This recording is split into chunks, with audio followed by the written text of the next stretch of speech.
Hello everybody, and welcome to Morzak EV, a channel dedicated to all things electric vehicles, electric vehicle charging and all related technologies. It's a beautiful sunny day, so I thought I'd give you some news from outside in our garden.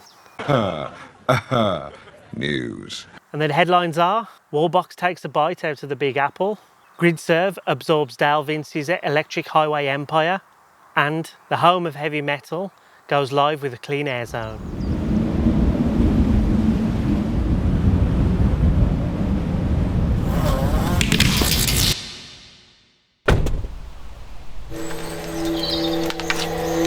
So starting with the news on Wallbox.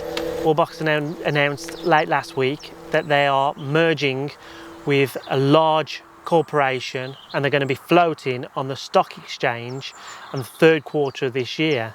So Wallbox are a Spanish company, originally founded in Spain. Their headquarters are in Spain and they manufacture products for the electric vehicle charging market. They have the nice Wallbox Pulsar. You can check out our video on that. And they also have in their product range the Wallbox Quasar, which is one of the first widely available mass manufactured vehicle to grid chargers. Now that's still on trial in the UK at the moment, but elsewhere in the world people are having them installed with their vehicle to grid capabilities. So they're merging with Kensington Capital Acquisition Corporation, shortened to NYSE KCAC, on the New York Stock Exchange. So Wallbox already have a solid foundation in electric vehicle charging equipment. They don't do anything else, so that is their prime capability. So it's very interesting to see that a big corporation has decided to invest in Wallbox and they go public on the New York Stock Exchange.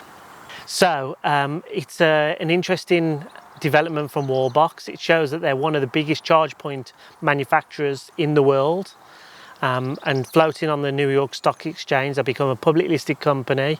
It's nice to see that companies whose pure existence is to make money, such as these corporations, it's nice to see them investing in charge point manufacturers, and that shows that their long-term vision or their long-term belief is that the future of electric vehicles is a solid proposition. So I think that's really positive news for the electric vehicle charging market, and it'd be interesting to see what happens once they do float, if there's any changes. They're saying in their statement that there's going to be no changes to staff and any plans to change in the near future, but we all know the next 3 to 5 years that'll be interesting to see what happens. And with such investment going into the company, I think we'll see a lot of new products and expansion of their technology that they're doing. So yeah, very interesting.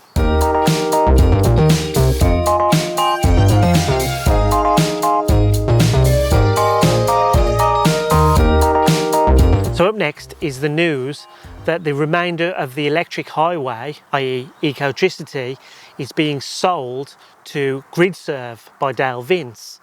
Gridserve are a company that are putting electric forecourts and dedicated electric vehicle service stations. They're building them around the UK.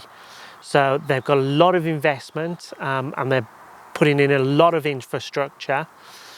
Ecotricity, or Electric Highway, which was part of Ecotricity, was owned by an entrepreneur called Dale Vince.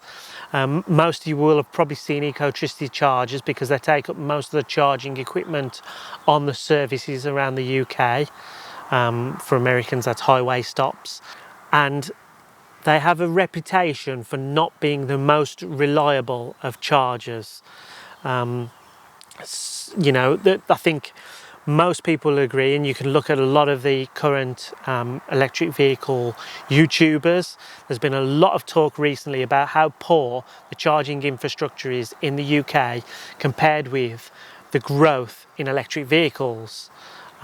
People like EV Opinion have released videos about it recently, and it highlights that EV owners are not happy with the current infrastructure.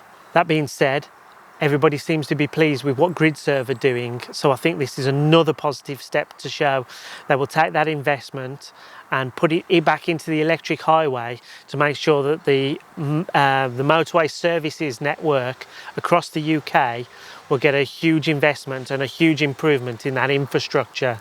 So they're talking about upgrading all the chargers across the UK to 100 kilowatts, 150 kilowatts where possible.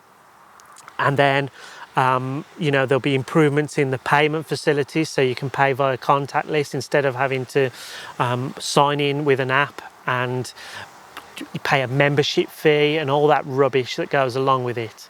So the poor infrastructure was highlighted recently in an article in Cornwall Live, where an electric coach was driven from London to the Eden project, and then it broke down on the motorway because it ran out of charge, because it stopped at about 6 different chargers and every single charger was faulty. So that shows that there's been a lack of investment, and I think Dale Vince himself would admit that there's been a lack of investment in the network, and people like Gridserve will be able to deal with that and invest what's needed in the infrastructure.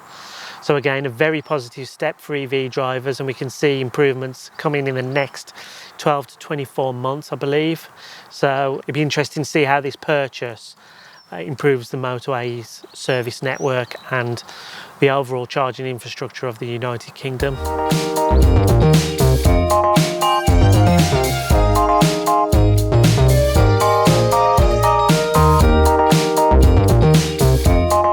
And finally, some news local to us. So the home of heavy metal, Birmingham city centre.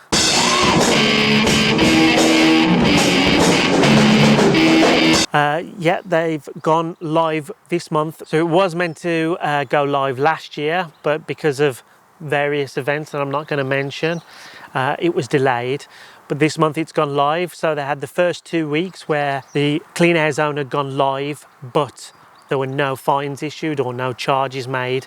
We did get a letter ourselves because, as you know, I'm getting an electric van, a Peugeot e-Expert, hopefully the next couple of months.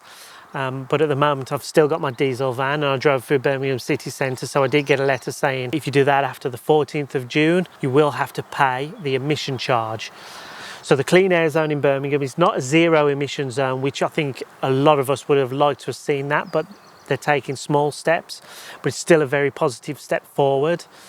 So you have to check on their database to see if your car falls, or your vehicle falls inside or outside the clean air zone, whether it's chargeable or not. So next time we go to Birmingham, it will be in our Tesla, or hopefully in our electric van.